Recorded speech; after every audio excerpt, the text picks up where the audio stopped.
which means that they are even, and we would go to the map score directly as the next criterion. And therefore, map scores, super important for these teams.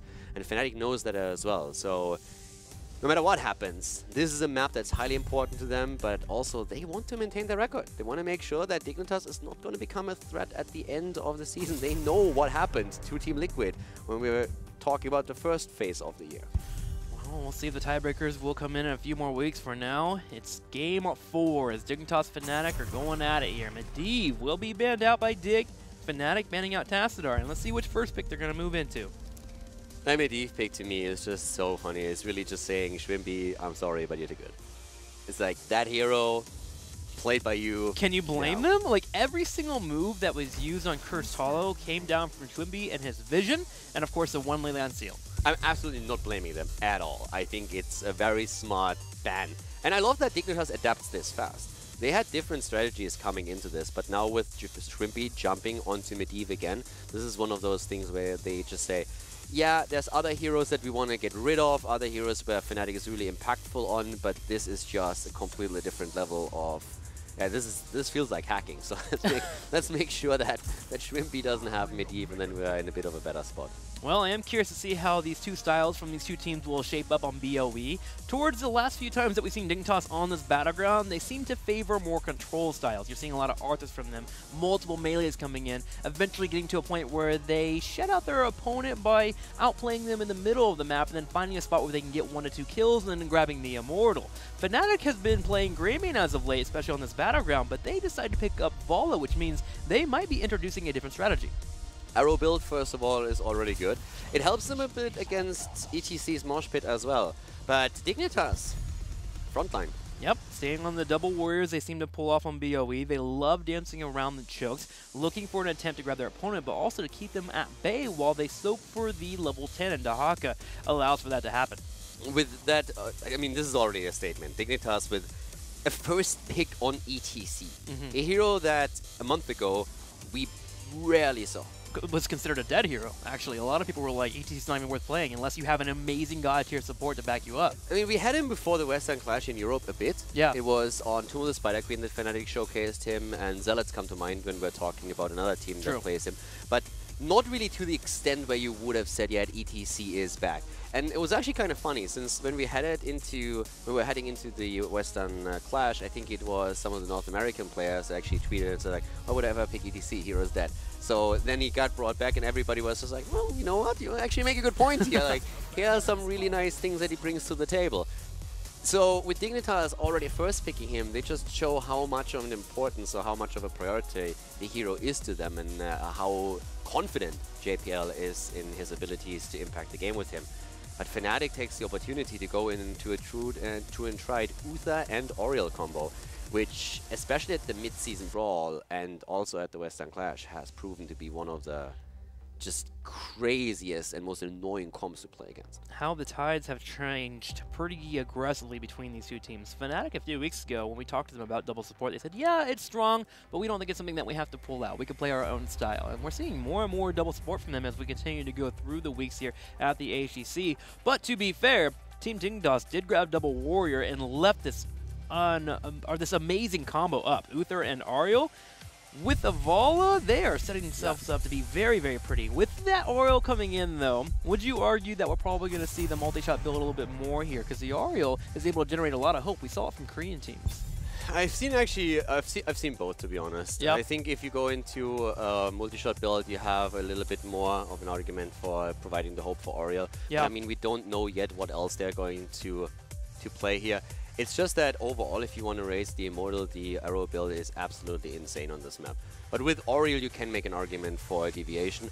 But even with multi-shot, if you play aggressive with Valla, and you can do that with Uther and Oriel through auto attacks and the hits alone, you can do a lot here. And let's keep in mind that when you're talking about the multi-shot build, it's mainly the level 4 where you're going to get that extra damage in. And I think once that you have your talent on 4 stacked with arrows, you also deliver quite a bit of hope to Oriel herself. Well, with Mouthfeel being banned out, Fnatic decides to ban out Greymane, wanting to be in the spot here where they do have the race potential already. Having that Valla up, Greymane is one of those heroes that can help out in the racing, but so is Malfield too.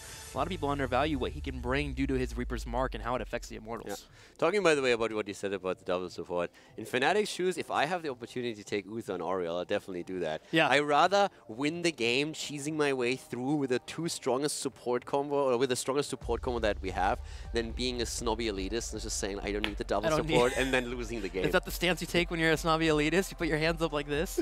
That's what you did. They were very vertical, both your hands. I'm just saying, I mean, looking at the 3 drafts that we've seen from them, typically we wouldn't see very much support, double support-based comps, but first game we had Tassadar, Uther. Yeah. Second game we have the Rhaegar and Medivh, who I would consider a Suda support. It just seems that they are changing their tune a little bit, but I don't mind it. It's a strong strategy. That's the interesting part, by the way, about the double supports. I heard a lot of people talk about supports as we are seeing Cassia and Li Ming now being picked. Good poke hero on the side of Dignitas as well.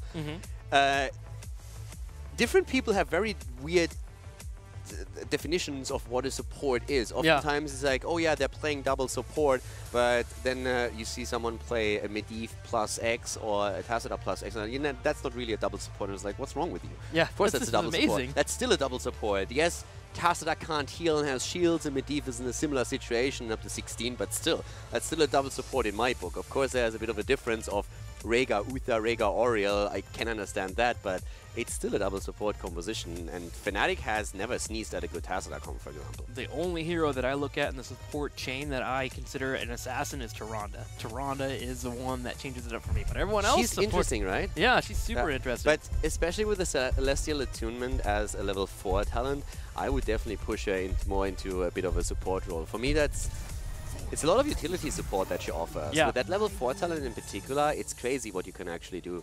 But I can totally see why you would rather watch her or like see her as an assassin, since, I mean, if you have a Tyrande composition against you, you're not really sitting there thinking about like, how do I kill the carry? Yeah. It's like, how the hell do I stay alive? That's more your concern, since you know that that stun train is coming.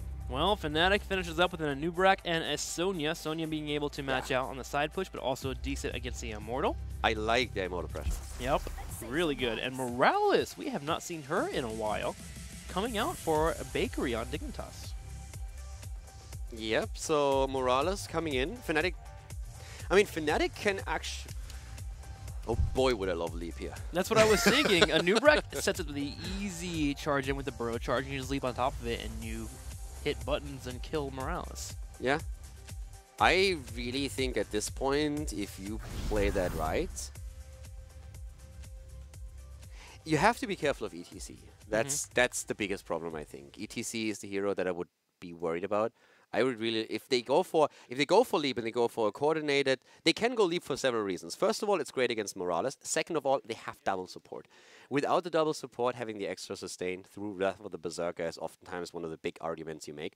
But also, if you have the double support and you have your panic buttons there, you can definitely play a little bit more aggressively with Sonya. So leap against Morales would actually be really cool. The one thing you have to watch out for is that HGC is of course going to wait for that move, and once he sees it coming, he's going to go in.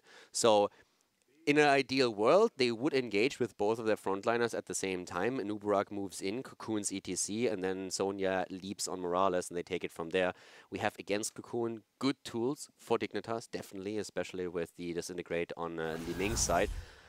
But considering the combo, Morales is an interesting choice. I didn't really expect them to go for that, but I'm super curious to see how it works out. Well, let's see how it pans out. Game number 4 is ready to go here on Battlefield of Eternity. Dignitas pulling out Morales, going to use the medic here to hopefully take on Fnatic and earn a victory. It could be the last game of this series. Dignitas in the lead with a 2-1 against Fnatic as we are heading into Battlefield of Eternity.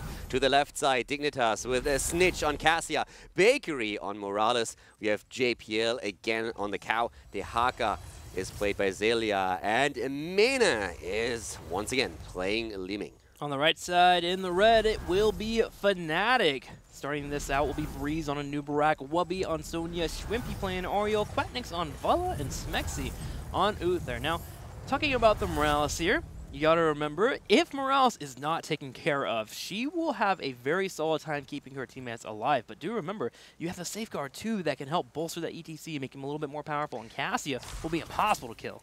Yeah, I just want to see Leap at this point. It's one of those things that your brain immediately jumps to when you're seeing a Morales. You just want to get on her somehow, exactly. Focus Morales. The meme is there for a reason. And with the same note, we also have on Valla already the arrow build. This is really one of the things where I feel there are no real alternatives, in my opinion, when you're playing Valla on this map. This map in particular, I can see a lot of non-arrow builds being played on other maps. For example, Chris, for the Ducks, he prefers the arrow build on basically every single map that he plays, and for good reason. It's a strong build, but I can see why on different maps, especially when you're focusing wave clear a little bit on Tomb of the Spider Queen, for example, you would head into the normal multi-shot build. But on this map in particular, outside of, within Europe, I don't think I've ever really seen any other build being played. Sometimes in scrims I have seen an auto attack build focus from some teams, but that was already a while past, and that was mostly with double support. We're just trying to be hyper aggressive, and that never really made it into HGC games, so that was more something where teams were experimenting. I think that build is so amazing on this map that I absolutely love to see it here again. And to add on top of that, while it's good on this battleground, I think it's going to get Cassia. You're able to get into a spot where you trade pretty decently. If you're ever actually auto-attacking into her, you are losing out on the trade pretty aggressively. So being able to poke from afar and help out on the burst is pretty solid. It lets you stress out on your opponent. I do think you lose out on the trade against Morales, but that's what you got teammates for, to help out with the fight. So here we go. It's time for the Immortal to begin for our teams. I have to also say that I absolutely love when we have one of these flex players, the assassin players on the little bondage girl, and with a little whip, then always Oriel coming in and like, get the hell out of the team fight. Absolutely love that. Good attainment strike is always a pleasure to watch, especially if you can, of course, hit the extra stun. So yeah, I'm liking that. I want to see what Shrimpy is going to pull off on the hero. After yesterday, I'm not talking about whips for at least a couple weeks here, so we're going to stay away from that. Immortals continuing to keep for the poke. No Gnome Pond? Okay, alright. JPL and Snitch and Bakery taking on the trades here as the double support is doing their best and already ahead on the Immortal. Yeah, they have the level 4, so level 4 early on their part. And on the side of Mena now going straight from Power Hungry into the Dominance. And yeah, up to the top lane, a good drag against Wooby. I mean, in the end, just a few shots fired here, but still, level 4 talents. And this is, again, one of those maps where you can work with momentum, and Dignitas has done an exceptionally good job on all of the maps where you could use that to your advantage in this series. Let's see how Fnatic deals with this. They have their level 4 for Valla, so they can start to work on the stacks on the arrow build as well. Dignitas keeping up the defense here, as they have their Dahaka doing what they can. So far, Sonya being quite the nuisance, and in fact, Valla might come up here and join in on the festivities. Zelia will pull away right away and be just fine. But Dignitas has done what they are intending to do, which is get a nice experience lead. A good 5.5 above their opponent, as 5 is about to hit for Fnatic. But the goal with Dignitas here is just to defend, work towards that level 10, and get heroics first. Yeah, Dehaka at the top lane also eating a bit of damage here as we're seeing Quarknix coming in. Hits another shot, and that of course means that he stacks his damage on the Q. Zelia is forced to move back for now. And both of the teams are taking the race on the Immortal just slow at this point. It's more so about also making sure that you're not missing out on any lane experience. We have Oriel still at the bottom, so a rotation would be needed, but the halftime show has been reached as Fnatic loses out on the first Immortal half, with Dignitas now aiming for the race direct. Ooh, they might catch Zelia up here on the top left, and they will do so. That is big for Fnatic, a big heads-up play for them. Dignitas turns around and tries to race on the Immortal, though, during this big pick. Yeah, they go for JPL. Nice. He dodges the detainment strike. That was huge, actually. But Breeze comes in from the side with a great double stun, and in comes Sonya. They're getting another kill against Cassia. And as JPL escapes, thanks to Bakery healing up, that second kill was incredibly important for Fnatic. And now they have a shot at the Immortal. But of course, Dignitas is still very likely to win it. The question is just, how big is that shield going to be? JPL able to finish off the last shot there with Li Ming also poking on the side, and Fnatic will be in a spot where they have to defend the push coming their way. And look at the experience here. Suddenly that slight lead that Dignitas did have, Fnatic did nullify, but they also have to nullify this Immortal that will be pushing in, because that's where the most experience will be coming in for Dig as they work on that turret and push bottom. And in this early game, this is still one of those moments where with Valla, you are very concerned about your stacks. We have 15 extra damage for Quacknix on his level 4, so he definitely wants a bit more than that, and he's going to try and work on it. So trying to get those hits in over and over against that future Immortal race are going to be a bit easier for them. But they're already doing a good job defending against the Immortal here. But still keep in mind that they are claiming a lead, Dignitas that is. So they have the wall already taken out, but as long as Fnatic can hold on to the fort, that's going to be fine for them. They lose the well though, and that of course is always a bit of a problem. Should be able to defend the fort though pretty easily here if no one falls victim to Dignitas. They're going to go ahead and pull away with Cassia being on the side there, that small advantage, or that small range. It's quite hard to actually finish off forts if you don't have the advantage over your opponent. Fnatic losing about half the health on the fort though, not too shabby for Dig as they turn their attention towards grabbing mercenary camps. Dahaka and Sonya keeping up in that bottom lane. I gotta say that Sonya's been doing a pretty good job of keeping Dahaka on his toes. Yeah, and I can't tell you how curious I am about the level 10 choice. I want to see if Leap is committed to it, if Fnatic is aggressive enough. We've seen it so many times. We've seen it from Expert when the Thero Angel was playing. We've seen it from Anti-Hero on the side of the good guys just yesterday. And this is definitely a game where you could make good arguments for Leap over the Wrath of the Berserker. So I want to see what happens with level 10 here. In the meantime, we have Quacknix at 25 extra damage. Now, pointing it out, I'm going to do that a little bit more often now, since it's really crucial if you're playing with a double support Valla on this map, how much pressure you can pull off, not only against heroes, but also against the Immortal itself. So for the future races, that is going to play a huge role, since the one thing that Fnatic wants to make sure is not going to happen here is them getting snowballed again. They fell into that trap on 2 maps now, and they need to make sure that they can avoid it this time. James grabbed the mercenaries on the left side. I also wanted to point out, but we moved away from the screen, just keep an eye on both Uther and Ariel and how they're playing around the Valla. You were mentioning how Valla needs to be the one that gets the damage in the fights, but also working on the Immortal pressure. But how aggressively, but also defensive, their supports are sitting on the backside here. And when you are running a double support composition, you want to be near that Valla all the time, but always have one of the supports back, hanging on the side here, so they can use the opportunity to save their teammate if they get picked out. Valla, it's okay if she eats some CC because you have the Cleanse being available, or the Guardians of the Ancient Kings here on the Uther, and you have those heals to set up and make sure they can get through that first initial spike of damage. Talking about eating damage, the Immortal eats a lot of damage here on the Fnatic side, but Fnatic has a bit of a different strategy. They're trying to aim for the level 10, that's why they're pushing the top lane so heavily with Sonya, and they get level 10 just slightly faster. So with this done, we have them with an opportunity to now start their own race, and that's why Valla is heading in. No Wrath of the Berserker, by the way. We have Wrath of the Berserker, no lead, but we are also seeing Locust Swarm chosen over the potential Cocoon. Interesting pickup there from a new Brat. Going to be a little bit more tanky, can dive in, which will allow the support to keep an eye on both Sonya and, of course, the Valla. But Breeze changing it up here as the Immortal phase continues for both of our teams. 10 has hit, and Mosh Pit, the choice for Dignitas. Yeah, Mosh Pit is chosen. Dahaka so far not making the move just yet. Quacknix still trying to move around here a bit. Let's see if he is going to stack even more. Okay, starts to poke away at the Immortal, moves out. 40 extra damage so far on the arrow. And that is a 10 spot now, because Dahaka is also pushing the top lane right now. That means that we are going to see potentially a fort fall on Fnatic's side before that Immortal race is decided. JPL taking some damage. Leeming was also pushing the bottom too, which has minions down there on that fort, which will be cleared out, which is also experience missed by Fnatic. They're kind of forced to be near each other with this double support composition. Wherever Valla is at, they want to have at least 3 people in that area and a tank. Hope continues for both of our teams, and Dahaka goes back to pushing the top lane. He's playing safe until he sees at least 4 people near JPL, and the moment he does, he clears up the lane. Fnatic has really, they have very few tools at this point. Uh-oh, stuns come in, they're going for Bakery, but immediately uses the Medivh. Divine Shield on Valla already, but they still need the heal, and they get it. Strafe has been popped, but the drag is in, and Valla goes down. That's the end of the damage dealer, and the Aegis is trying to protect Shrimpy, but he might fall as well. And is low on health. Wubby does pick him off, so a nice turnaround. They're turning around with Sonya and Breeze here, looking for another pick. A maybe Snitch finally does make them pull away, and Dignitas can start to head towards an Immortal if they get another pick. And they do. Breeze low on health. He's getting knocked around like a pinball machine. There he goes, finally falling. He had no mana. He had no mana, and the drag connects, and that's the end of Shrimpy. This is Dignitas all of a sudden walking away with a really significant lead. Yes, Li Ming died, but they are countering in kind. Quackness is back, so it's starting to become a bit of a race. Are they accepting that they're going to lose out on another Immortal? And the one thing that I wanted to highlight as they are now starting to just finish off Fnatic's Immortal is they have very few interrupts. With them not going for Cocoon, and also not for the Reign of Vengeance, this is going to be...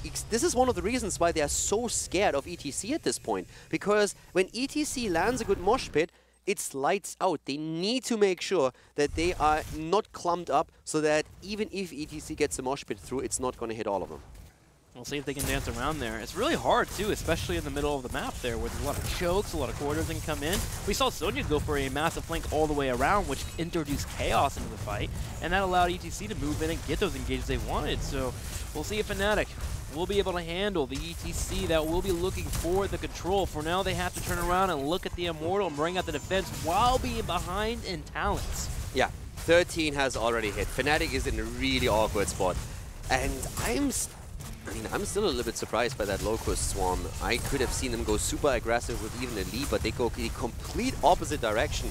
And for now, they are the ones losing the heroes here. Again, the shots are hitting, and this is good for Quacknix that he at least gets those shots in. He's at 65 extra damage at this point, so he's missing another 7 hits, and then he will be completing his quest talent that is going to boost his race potential a lot. They will also hit level 13 before the next Immortal race is on, but now again they're trailing behind, and that has been the story of Tomb of the Spider Queen, that has been the story of Infernal Shrines, that they always were trailing behind the entire time. The only map they won so far, Cursed Hollow, is a map where they from the get-go took a lead. Yes, it has been rough, but at least Fnatic still has both their keeps here. They're playing safe around the side while JPL is hunting, looking for a fight, noticing that Sonya is in the top lane, and engage around the Oriole could be good for them. They simply want to make sure that they get as much pressure on this bottom right side. They want to keep Fnatic at bay, on their side of the battleground. With 13 about to hit, Fnatic might turn around and force a fight. Yeah, they're trying to just get some extra damage in. And of course, for Quacknix, it's important to hit these arrows. Trying to complete the quest talent, ideally before the next shrine, or the next Immortal is popping. But, I mean, it's rough at this point. It's really rough for them, because the next Immortal... I actually think the next Immortal is probably the last one where they really are going to have a good fight. If they don't win the next one, then they are in a lot of trouble, because Dignitas is going to hit 16. And once 16 is being hit, if Dignitas now makes a play for the keep, then it's more or less lights out. This is for Fnatic such a crucial objective. It's... yeah, I can't highlight that enough. They need to make a stand here. Oh, they might try to make a gank happen, though, as they realize their opponents are grabbing the mercs. JPL will go first here, runs right on in, pops the resistance in case Freeze does turn around, and drops the Impale. And here it is, the moment of truth, the Immortal on the bottom side. Immortal is there, but Dignitas has played so far extremely well with their positioning, and they are, of course, looking to do that again. It's one level that they need to hit 16 talents as well. If they can gain that through the entire time the Immortals are being postured, then of course they can win this one easily as well. Wubby is putting the pressure on Xaylia, but just the Haka is doing such a good job at the top lane. Xaylia is cleaning this with ease, and Fnatic, they at some point will have to push forward. I don't really think that this is a moment where they can be hesitant. They need to flip that switch that we've been talking about throughout the series a few times already. They're trying to. Wubby's on the top side. They're trying to bait them in, push Cassia a little bit further into the fight so Wubby can go in for the proper engage, but Dignitas is staying on point with positioning. Scouting drones, scouting at Breeze on the left side, which allows Mayonnaise to step forward and keep sieging into the bush. And still, ETC is a big issue here. They have a few interrupts available, but with them not going for Cocoon or not for Reign of Vengeance, there's of course a lot missing. Once again, they're moving in right here. They go for JPL. He's incredibly low, and this is actually just barely an escape, as we're seeing Bakery with a Medivh escape for now, and Fnatic immediately commits to the race. They're going to get a halftime show. Can they get more though? School Bus saving all of Dignitas, but they're still low. Cassia getting hit with the Impale, the Immortal halftime show. Snitch does get put against the wall. Can Quacknix get the Hungering Arrow? He's living here. Safeguard coming out at the same time while JPL dances for his life. Oh, Quacknix with a big miss on the arrow. That was a huge problem there. That was a kill against EGC if he hits his skill shot, and he didn't. ETC gets out of the fight. They are likely to win the Immortal now, but missing that kill was big. And Shrimpy is all of a sudden in a massive amount of trouble. Saves himself for a little bit longer. The rest of the team sacrifice him. That last one, Fnatic screwed up in that last fight. Oh. They had 2 potential kills there, and they got none of them. Dignitas managed extremely well to keep their heroes alive, and now they have 16 talents. Maybe they can make amends here if they can get that Immortal killed off. Cassie is working on it on the bottom side, but JPL and Zalian and Bakery are on the top. Snitch does join in the fight. Quacknix will get hit with the power slide. Divine Shield will be utilized, and they're dropping the Hungering Arrows, hoping to kite backwards. Same time, though, Lamine continues to shell away. They have made up the gap in Immortal health so far, and Dignitas will take this Immortal. Yeah, Dignitas takes the Immortal. Fnatic's, I mean, the one thing for them is they have very low shields on the Immortal. But that is a massive problem. Dignitas has done this really well. Again, Fnatic needed the kill. They had 2 targets that were extremely low, and they missed the kill on both of them. There was miscommunication on their part, where we saw Sonya chase instead of turning around and dropping ETC. Fnatic's Quacknix missed the arrow that would have finished ETC off for sure. And that was a massive problem. They get one of those 2 kills, can immediately go for the Immortal, they win the Immortal, and they close the gap in experience. Now, Dignitas is in a great spot. They want the keep right now, and they are doing everything they can to get farther ahead here. Dignitas is today really impressing. They are playing such a fantastic series. See if Fnatic can defend here. Quacks on the side, hoping to put every single arrow he can into that Immortal. JPL's even trying to tank it for his team, while Bakery gives him the help on the side, and the keep easily falls. Dignitas keeps moving forward. Fnatic kiting backward as much as they can. With Sonya and Dahaka on the bottom side, though, Fnatic has to be careful. They need 16. Yeah, they need 16, and currently Bakery is also a massive problem for them. Without them committing heavily to the jump or to the dive, they have issues making any kind of impact against Bakery that leaves him to heal his teammates up. And the core is falling right now. And actually, at this point, Dignitas just simply says, guys, we might be able to go for it. There comes the disintegrate already. Their kill against Snitch, on the other hand, would be fantastic, though. But it's not there just yet. Now we have it. JPL is gonna fall. Li Ming, on the other hand, is still alive. Mena falls, and so does everyone else on the side of Dignitas. But Fnatic can't do anything with it. They might drop a fort, but they won't even be able to. I mean, maybe they get a keep, but that's about it. And they are now on 11% on the core. And you have a Morales with Medivh against you. That can all in at any point. That's backdoor city right there. Scary moment for Fnatic. They need to decide what they want to do here, and they're going to go ahead and make a play for the fort, at least break it down, get a keep wall, maybe put some damage on a keep, but the timers in the top left corner are a major concern, as Dignitas will be back up in about 20 seconds, and they'll have a Medivh available too if they want to make a play for that core during the Immortal phase. Let's see what Fnatic does. They go for the keep. They don't? They need to. They need to go for the keep right now. And then I have, like, this is getting really scary. They might just go for the core and say, you know what, we lose the game if we don't. I'm not sure if they can. I don't think they can either, but maybe that's all they have left here. Yeah, they're doing it. They're going forward. They're saying, guys, we have to win it now or never. And Snitch is going to easily poke on the side. Breeze is getting low. Quacknix in the front side. JPL will have a power slide up available soon. He does not have Mosh Pit, so they have to play it patiently. Oh god, Dignitas is in such an awesome spot here. Divine Shield already being popped. Fnatic with a Hail Mary attempt to make something happen here. They know that with Medivh, there's nearly no way for them to play a long game at this point. Quacknix is already running low on mana, and that's a big problem. Breeze is already about to fall. They are literally in a corner here and are getting played against the wall. Dignitas, unless they lose a hero now, will walk away with a victory. But Snitch dies, and that might be all that Fnatic needs. That might be. Mayday on the side here, working on the pokes, keeping it up. Oriel just giving them hope left and right. But don't forget, there are still 2 catapults that are pushing in the top right corner. It's getting cleared up by minions. Core is the focus for Fnatic. Can they get through this 4-man roster of Dignitas? That is, if they make this happen, this would be crazy. The core falls, but Fnatic still has to fight against 4. Mosh interrupted immediately. That's a perfect. Bakery's running out of mana. They're going for it. They're doing it. 30, do it. 20, 10, 5. What? Are you shitting me? Fnatic ties up the series against Dignitas with the biggest Hail Mary I have ever seen, and we're getting a Game 5. What the hell? Fnatic.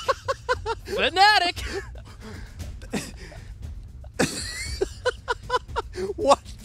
How did they do that? I mean, obviously they got a pick. They got a 5v4. They had Ariel Hope generating just left and right. They had enough mana on Valla to get Hope coming in. I'm hitting my headset here as well. Like They what? pulled it off. They actually did it. Fnatic took Dignitas. Okay, production, I have no idea what you guys are doing right now, but someone get me that last fight and fast. Okay, we have it. Guys, we're going to look at that again. And the one cool thing is also, first of all, yes, they get trapped in a corner, but they also prevent them from moving back into the Nexus. Bakery was running out of mana. Guys, just look at this. They're dancing around. This is the moment where they're literally saying, guys, we have 11% on the core and our opponent has Medivh. We cannot go back. This is when nearly Sonya dies and the Divine Shield comes out super early. They fight on the corner. Look how they position themselves. They are, first of all, yes, it's a bad spot because they're in a corner, but they're trying to make sure that nobody can go back to the Nexus, that path of retreat is cut off. They are surrounded on all sides. There are towers. There's the core. This is crazy. Oriel is such a crucial hero in this case. And there's the death of Snitch, and that was such an impeccable moment. If Snitch stays alive, then I don't think they can make this happen. But look at Bakery, how he's slowly starting to run out of mana. And that is one of the biggest problems that Dignitas has at this point. And I love how the charge strikes was what was utilized that moment to where Cassie actually got picked off. They realized the charge strike is coming in. They all pulled away. Uther gives off the armor into all 4 targets by dropping the wave of light. And the moment charge strikes was about to expire and we saw Cassie start to retreat, that was the moment where we saw Fnatic turn around and go in for that kill. And then from there, it's all about dancing and playing correctly. They turn around, focus the core, and get the victory. I still can't believe it. I think it's break time. We get ready for game number 5. Screw the break, I want the map. We have to do a break. We got it, man. We'll be right back. This is the HGC.